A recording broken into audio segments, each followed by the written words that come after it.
ಕೆಂಗೇರಿ ಬಳಿ ಇರ್ತಕ್ಕಂಥ ಬೆಂಗಳೂರು ಮಹಾನಗರದ ಅತ್ಯಂತ ಪ್ರತಿಷ್ಠಿತ ಆಸ್ಪತ್ರೆ ಮತ್ತು ಮೆಡಿಕಲ್ ಕಾಲೇಜುಗಳಲ್ಲಿ ಒಂದಾಗಿರ್ತಕ್ಕಂಥ BGS ಆಸ್ಪತ್ರೆಗೆ ಹೊಂದಿಕೊಂಡಂಗಿರ್ತಕ್ಕಂಥ ಬೆಂಗಳೂರು ದಕ್ಷಿಣ ತಾಲೂಕು ಕೆಂಗೇರಿ ಹೋಬಳಿ ಕೆಂಗೇರಿ ಗ್ರಾಮದ ಸರ್ವೆ ನಂಬರ್ 69ರಲ್ಲಿ ಒಟ್ಟು 183 ಎಕರೆ ಸರ್ಕಾರಿ ಸ್ವತ್ತಿದ್ದು ಅದರ ಪೈಕಿ 37 ಎಕರೆ 20 ಗುಂಟೆ ಸ್ವತ್ತನ್ನ ಆ ಒಂದು ಸ್ಥಳೀಯ ಜಮೀನು ರಹಿತ ಪರಿಶಿಷ್ಟ ಜಾತಿ ಪರಿಶಿಷ್ಟ ಪಂಗಡ ಸಮುದಾಯದ ರೈತರಿಗೆ ಅಂತ ಹೇಳಿ 1973ರಲ್ಲಿ ತಲಾ 1 ಎಕರೆ 20 ಗುಂಟೆ ಅಂದ್ರೆ 1.5 ಎಕರೆಗಳಷ್ಟು ಸ್ವತ್ತನ್ನ ಗ್ರಾಂಟ್ ರೂಪದಲ್ಲಿ ಸರ್ಕಾರ ನೀಡುತ್ತೆ.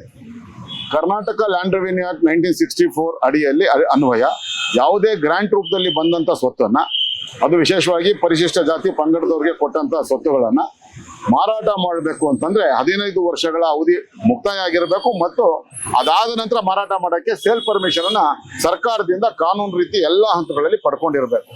ಇದಾದ ನಂತರ ಮಾತ್ರ ಆ ಒಂದು ಜಾಗವನ್ನ ಮಾರಾಟ ಮಾಡ್ಲಿಕ್ಕೆ ಸಾಧ್ಯ ಆಗುತ್ತೆ. ಅದು 15 ವರ್ಷದ ಮುಗಿದ ನಂತರ ಈ ಎಲ್ಲ ಪ್ರಕ್ರಿಯೆಗಳು ನಡೆಯೋದು. ಆದ್ರೆ ಈ ಪ್ರಕರಣದಲ್ಲಿ 15 ವರ್ಷ ಪೂರ್ಣಗೊಳ್ಳೋದಕ್ಕಿಂತಲೂ ಮುಂಚಿತವಾಗೇನೆ ಆ 25 ಜನ ಏನು ರೈತರು ಗ್ರಾಂಟ್ ಲ್ಯಾಂಡ್ ತಗೊಂಡಿರ್ತಾರೆ ಆ ಕುಟುಂಬಗಳ ಪೈಕಿ ಬಹುತೇಕರು ಶೇಕಡ 95ರಷ್ಟು ಜನ ರೈತರು ಈ ಒಂದು 25ರಲ್ಲಿ 22 ಜನ ರೈತರು ಈ ಒಂದು ಕಾನೂನು ಬಾಹಿರವಾಗಿ ಕರ್ನಾಟಕ ಲ್ಯಾಂಡ್ ರೆವಿನ್ಯೂ ಆಕ್ಟ್ 1964ಗೆ ವಿರುದ್ಧವಾಗಿ ಆ ಸ್ವತ್ತನ್ನ ಬೇರೆಯವರಿಗೆ ಮಾರಾಟ ಮಾಡೋದು ಮತ್ತು ನಿವೇಶನಗಳ ರೂಪದಲ್ಲಿ ಅದನ್ನ ವಿಂಗಡಣೆ ಮಾಡಿ ಅದನ್ನ ಬೇರೆಯವರಿಗೆ ಮಾರಾಟ ಮಾಡುವಂತ ಕೆಲಸ ಮಾಡಿದ್ರಿಂದ ಅದು ನಿಯಮಾನುಸಾರ ಸರ್ಕಾರದ ವಶಕ್ಕೆ ವಾಪಸ್ ಬಂದಿತ್ತು. ಈ ರೀತಿ ಸರ್ಕಾರದ ವಶಕ್ಕೆ ವಾಪಸ್ ಬಂದಿರತಕ್ಕಂತ ಈ ಒಂದು 37 ಎಕರೆ 20 ಗುಂಟೆ ಸ್ವತ್ತು ಪ್ರಸ್ತುತ 1600 ಕೋಟಿ ರೂಪಾಯಿಗೂ ಹೆಚ್ಚು ಮೌಲ್ಯವನ್ನ ಹೊಂದಿದ್ದು.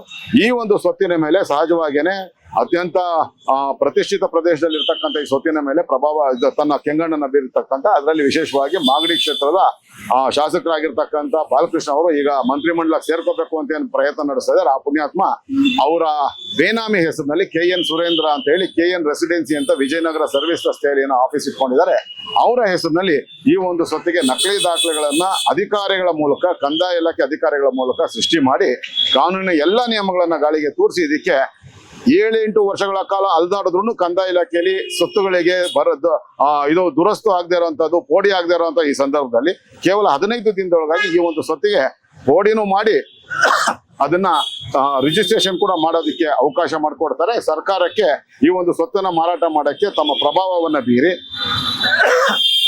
ವಿಶೇಷ ಅಪರ ಜಿಲ್ಲಾಧಿಕಾರಿಗಳಾಗಿರ್ತಕ್ಕಂಥ ರಜನಿಕಾಂತ್ ಅವರು, ಹಾಗೆ ತಹಸೀಲ್ದಾರ್ಗಳಾಗಿರ್ತಕ್ಕಂಥ ರಾಮ್ ಲಕ್ಷ್ಮಣ್ ಅವರು, ದಿನೇಶ್ ಅವರು, ಹಾಗೆ ವಿಶೇಷ ತಹಸೀಲ್ದಾರ್ ಗುರುರಾಜ್ ಅವರು ಸೇರಿದಾಗೆ ಈ ಒಂದು ಕಂದಾಯ ಇಲಾಖೆಯ ಒಂದು ಭೂ ದಾಖಲೆಗಳ ಇಲಾಖೆಯ ಡೆಪ್ಯೂಟಿ ಡೈರೆಕ್ಟರ್ ಮತ್ತೆ ಇಬ್ಬರು ಡೆಪ್ಯೂಟಿ ಮಂಜುನಾಥ್ ತಾವರೆ ಮತ್ತು ಕುಸುಮಲತಾ ಅಂತ, ಮತ್ತೆ ADLR ಗಳಾಗಿರ್ತಕ್ಕಂಥ ಸಚಿನ್ ಅವರು ಸರ್ವೇಯರ್ಗಳ ಮೂಲಕ ಎಲ್ಲ ರೀತಿಯ ಕಾನೂನು ಬಾಹಿರ ಕೆಲಸಗಳನ್ನ ಮಾಡಿಸಿ ಕನಿಷ್ಠ ಪ್ರತಿಯೊಂದು ಎಕರೆಗೆ 1.5 ಕೋಟಿ ರೂಪಾಯಿಗೂ ಹೆಚ್ಚು ಹಣವನ್ನ ಲಂಚದ ರೂಪದಲ್ಲಿ ನೀಡಿ ಈ ಸ್ವತ್ತನ್ನ ತಮ್ಮದಾಗಿಸ್ಕೊಳ್ಳೋದ್ರಲ್ಲಿ ಯಶಸ್ವಿಯಾಗಿದೆ.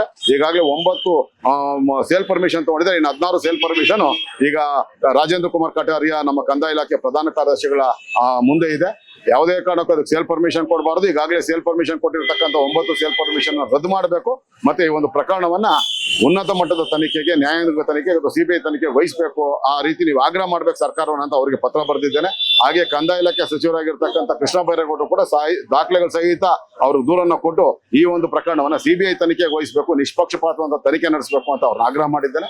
ಇವತ್ತು ನಾನು ಮಾನ್ಯ ಲೋಕಾಯುಕ್ತರಲ್ಲಿ ಮತ್ತು ಅಪರ ಪೊಲೀಸ್ ಮಹಾನಿರ್ದೇಶಕರು ಮತ್ತು ಪೊಲೀಸ್ ಅಧೀಕ್ಷಕರಿಗೆ ದಾಖಲೆಗಳ ಸಹಿತ ದೂರನ್ನ ಕೊಟ್ಟು ಈ ಎಲ್ಲ ಭ್ರಷ್ಟರ ವಿರುದ್ಧ 11 ಮಂದಿ ಮಹಾಭ್ರಷ್ಟರ ವಿರುದ್ಧ ನಾನು ವಂಚನೆ, ಭ್ರಷ್ಟಾಚಾರ, ಅಧಿಕಾರ ದುರುಪಯೋಗ, ನಕಲಿ ದಾಖಲೆ ತಯಾರಿಕೆ ಮತ್ತು ಸರ್ಕಾರಿ ಸ್ವತ್ತು ಕಬಳಿಕೆಗೆ ಸಂಚು ಪ್ರಕರಣಗಳನ್ನ ನಾನು ದಾಖಲು ಮಾಡಿದ್ದೆ.